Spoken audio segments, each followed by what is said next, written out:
शहरातील कसबापेठ येथे ऐतिहासिक आणि आध्यात्मिक परंपरेचा वारसा जपणारा हजरत शेख सलाहुद्दीन चिश्ती निजामी सिद्दीकी अलगारी अलगाजी रहमतुल्लाह अलैह बाबांचा 688वा उर्स उत्सव मोठ्या उत्साहात आणि भक्तिमय वातावरणात संपन्न झाला. 19 एप्रिल ते 24 एप्रिल दरम्यान 6 दिवस चाललेल्या या उर्स उत्सवात धार्मिक कार्यक्रमांचे आयोजन करण्यात आले.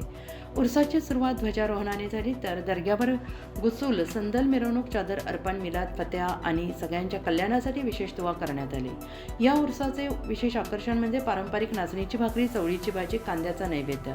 गेल्या तब्बल 688 वर्षांपासून सुरू असलेली ही परंपरा आजही अखंड सुरू असून हिंदू मुस्लिम ऐक्याचे प्रतीक मानली जाते.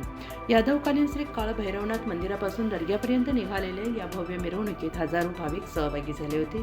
पारंपरिक वाद्य, नगरखाना आणि भक्तिमय वातावरणामुळे संपूर्ण परिसर दुमदुमून गेला होता.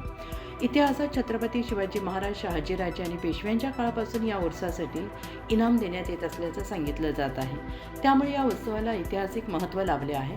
उर्स दरम्यान कुरआन खानी, मेहफिले समा, रातिबुल रिफाई तसेच कव्वाली कार्यक्रमांचे आयोजन करण्यात आले.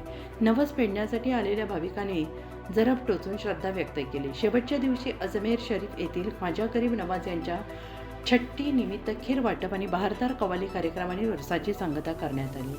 हा उर्स केवळ धार्मिक उत्सव नसून सर्व धर्मीय ऐक्य, सामाजिक एकोपा आणि श्रद्धेचे जिवंत उदाहरण आहे.